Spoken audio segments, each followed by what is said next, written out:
Welcome to the Expanding Worlds podcast. I'm your host, Deborah Caldo. And welcome to the second last episode in this series on technology changing the future. Over this series, we've looked at different types of technology, from smart home tech to specialist assistive technology.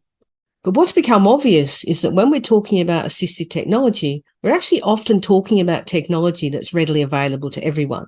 So because of this, as I got towards the end of the series, I really wanted to explore more about what's happening in terms of trends in technology in general, not just assistive technology, and really look at the technology that we're starting to use now and what's going to become readily available in the not too distant future.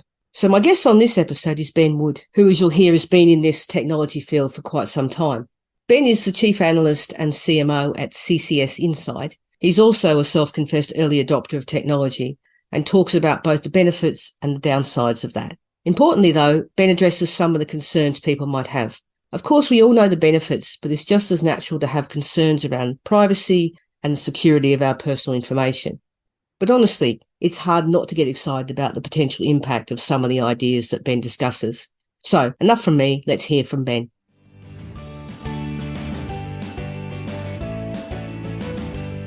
Thank you very much, Ben, for joining me today. Can we start by you telling me a little bit about your background and what it is that you do? Well, it's an absolute pleasure to be here, Deborah. My name is, as you said, Ben Wood. I'm currently the Chief Analyst and CMO at a research and advisory firm called CCS Insight. And it's a wonderful role where I get to be the eyes and ears on technology, working with a huge number of very familiar names, ranging all the way from companies like Apple, Samsung, Vodafone, Amazon, Google, many, many others. But my career has been pretty much all centered around connected technology, which started a little bit by accident. I left university, looked around for a good graduate program, and ended up at a funny little company called Vodafone. And I arrived at a really exciting time. It was just as the mobile phone industry was switching from analog to digital technology, the introduction of technologies like text messaging, mobile data, which has gone on to form the basis of, our addiction to mobile phones with internet connectivity. And then beyond Vodafone, I wasn't there that long, a few years. I then went to an American company called Lucent Technologies, who make network infrastructure. So it was interesting to learn about how the networks actually work. I was involved in a startup selling content onto mobile phones, particularly ringtones and picture messages, which people who are old enough listening to the podcast will remember, the excitement of downloading a really awful sounding Crazy Frog ringtone or something like that. And then I got into this more of an analysis role, working for a big American research firm called Gartner. But having done that for a while, I felt it would be fun to try and find some partners that I could work with to build our own business. And that's what we're doing today. And that encompasses a whole range of different things, but connected devices in particular are of great interest to me, and smart home technology. One of the things that's happened in this series that I've been doing is that people have talked about the importance of having accessible technology that's readily available on the high street. So accessible means not only easy to use, but easy to access and affordable as well, I think. So what are some of the sort of trends that are happening now that you can see? What's going on around smart home tech in particular? Well, I think it's a very exciting time on a number of different levels. Firstly, we're getting to a point where the technology is becoming more affordable. You only have to look at some of the very basic capabilities with smart speakers that you can buy very inexpensively. Some of the new technologies around smart lights or cameras or those sorts of things, which have gone from being really expensive. I remember the first time I tried to deploy cameras, security cameras. It was a very expensive and very difficult process, very proprietary. You had to use cables, all those sorts of things. And we're now in a situation where we do have big companies like Amazon and Samsung and Google and Apple who are helping build these ecosystems of devices. And I do think that the barriers to entry are lower in terms of the configuration of these devices. But I still think we do have challenges in terms of getting those devices working together, and we can talk some more about that. And the other thing is that I think that there's still a view that some of the companies that are providing these think a little bit in a siloed way. It's all very well if you've got all devices from the same company, they all play nicely together, but we need to work very hard to try and improve that. One additional thing on smart home devices is the fact that I think we are going to see some adoption even from people who aren't really into technology, almost by stealth. And that's going to be in domestic appliances. So we're going to see things like fridges, washing machines, those sorts of things, which there will be just natural attrition that people, their fridge will stop working, their washing machine will stop working, their oven will stop working. they will go to buy a new one and they will find by almost default that is a smart device. And I think that could be an interesting kind of way in which some of this technology starts to get into the lives of people who wouldn't necessarily automatically embrace it.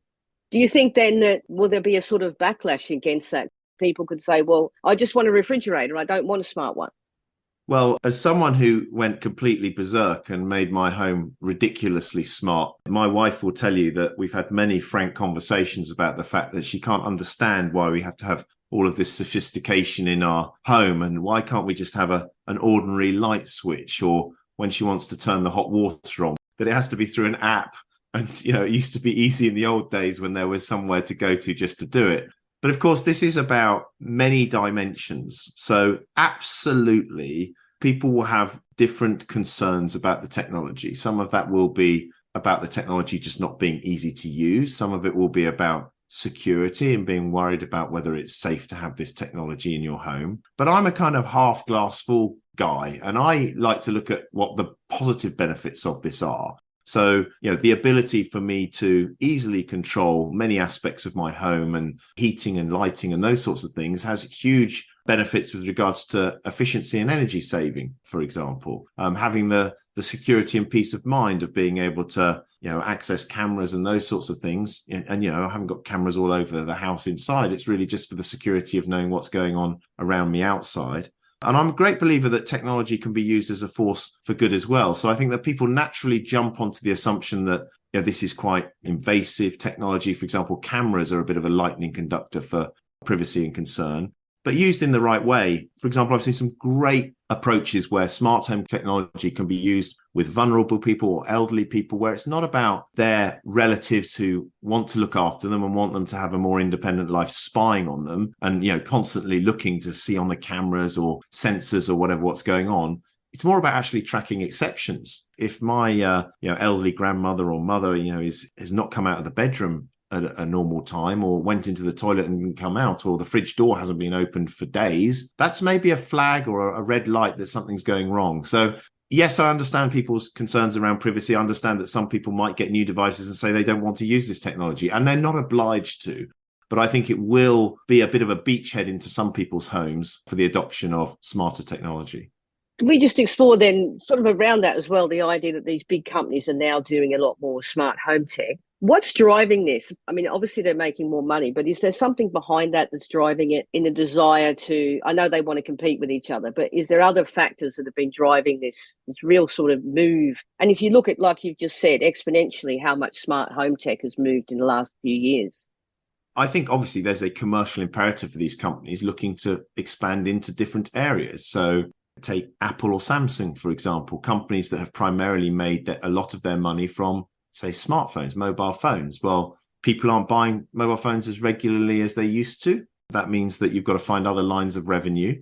But if you can find something that helps people with their lives and you can find a consumer appetite for it, and then that can actually create what the companies like to call, it's not a word I like particularly, but an ecosystem of devices, which then means you own multiple devices from one manufacturer, or you have multiple devices that link together from several manufacturers, but it increases your engagement and your kind of stickiness as a customer.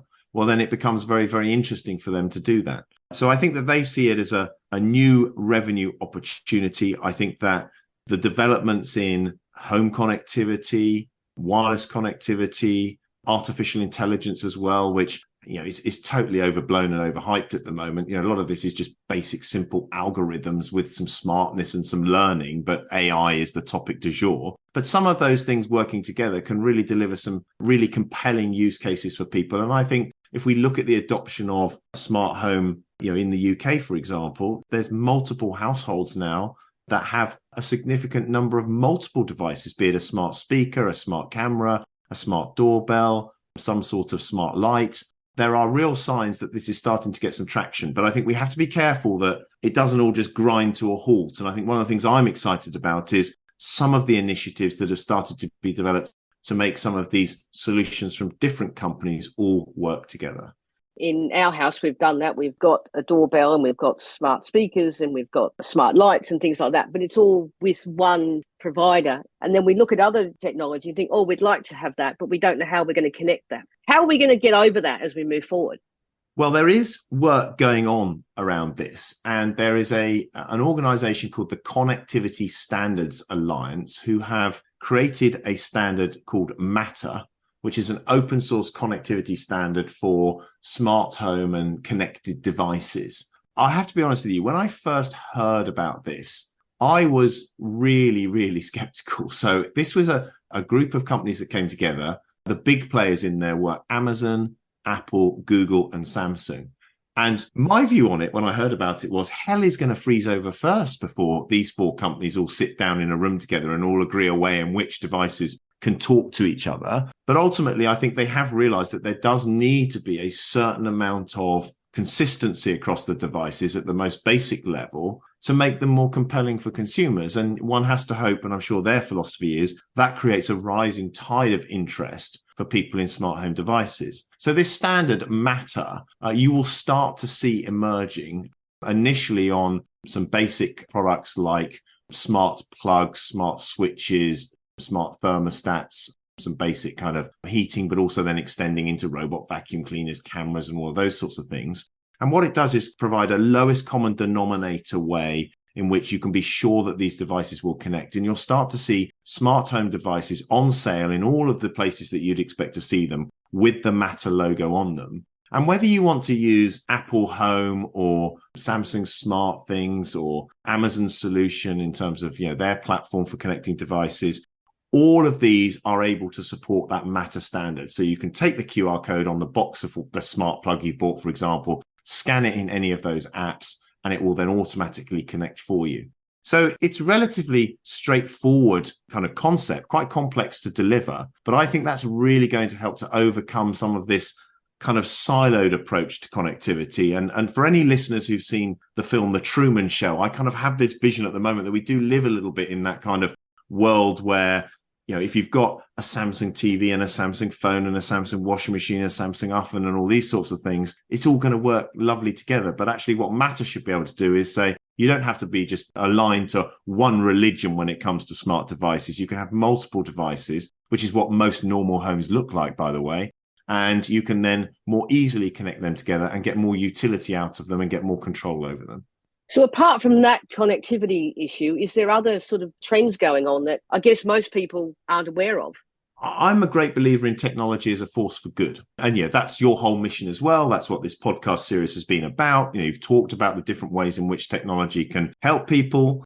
I'm really, really excited at the moment about, connectivity around our lives, and predictive health and preventative health initiatives are an area that I'm the most excited about. I love the idea that some of the smartness in our homes could align with some of the personal technology that we have every day. So a lot of people have a smartphone, and I see you wear a smartwatch. There are lots of people who have lots of technology, but we could get to the point where we could start to use some of the smart home technology to help people get better sleep, for example. So you could adjust the temperature in people's bedrooms to make sure that it's an optimal level for them to get more sleep, because the more I learn about sleep, the more important sleep is. It's a really fundamental part of people's personal health, helping people concentrate and focus, helping them wake up in the morning, maybe even getting to the point that you can start to see, certain people's behaviors and actually help them and coach them so they can perform better. And then down to the basic levels. And, this is some way off, but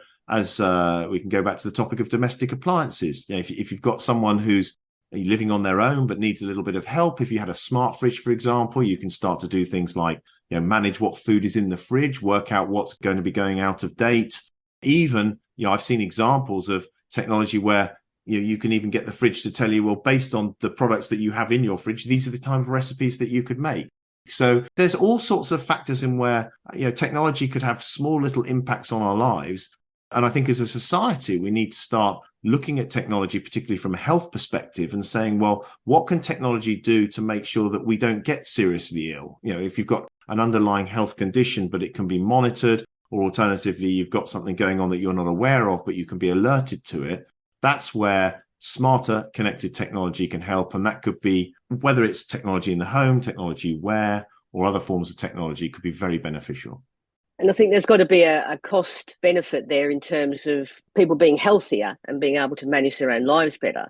Absolutely. And I think that this is a societal issue. We have issues on numerous levels. One is we have an aging population. We obviously have huge challenges with social care and the cost of social care, and even getting people who can help with social care. So, I think that at a government level, we're going to start seeing them saying, well, if we can use technology to support people who need help, we can use technology to do preventative and predictive health to make sure that people are treated before they have an acute illness and end up in hospital. Because quite frankly, once people are in hospital, they cost you a lot of money. Any type of smart technology that can help with that should be seen as a big benefit. And we've seen companies, I think, Fitbit were a great example of a company who are now owned by Google, who very much had a mission of the technology was very much a means to an end. Once you start having some of this technology, whether it's smart home technology, looking at how you're moving around your home, how you're consuming different resources within your home, or whether it's about your personal health and well-being, the mission was always to say, well, if we can get some of that data, then we can help with health, and then that can have a societal benefit as well.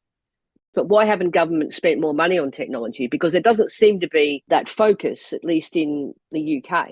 I think, quite frankly, right now, take the UK as an example, the National Health Service, it's a struggle to keep the lights on and keep it all ticking over. So, and also, there's a long established history of the inability to effectively implement IT. And therefore, if you can't get those basic fundamentals working in a health service, some of these add-ons are aspirational. And I speak to many healthcare professionals and have spoken in the past to healthcare authorities and those sorts of things, and they'd love to do more of this, but I think it's always that kind of running to stand still with the solutions that they have today. But I think we will see some of this. And I do hear about programs, whether it's a weight loss program, for example, where they will try and get people to have smart technology which can help monitor them, help motivate them. And I think that we'll start to see GPs and other people starting to use data that people have collected. If they see someone who's got an Apple Watch on, and that person's coming in and saying that they're having difficulty sleeping, or they're having feeling their heart's not right or whatever, potentially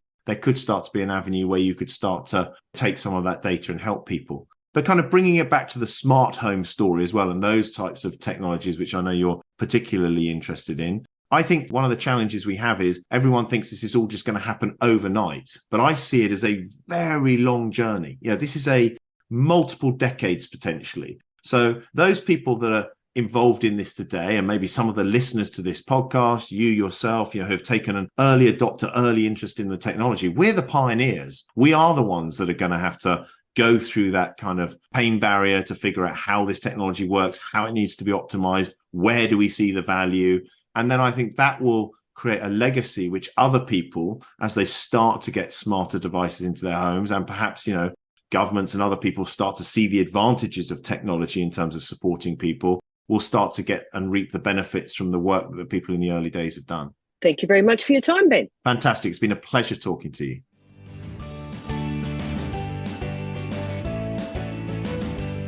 Thanks for listening. As I said at the beginning, there's some very exciting things happening. But of course, it's about that balance between excitement and ensuring that we don't let the technology do more than we want it to do. In the next episode, which will be the final episode in this series, I'll not only be looking at what the series has revealed, the trends and the kinds of things that we can look forward to in terms of technology and the impact that I believe that will have on the way that our children live their lives, but I'll also be talking about our family journey in terms of the kind of technology that we've used and we are using to support my daughter both at home and at work. If you could take a minute to leave a review, that would be amazing, because it really does help other people find the podcast. If you'd like to get in contact with me, particularly if you have ideas for podcast series or know of someone that you think would make a great guest, then you can email me, Deborah@expandingworlds.com, or you can find me online at Deborah Caldo.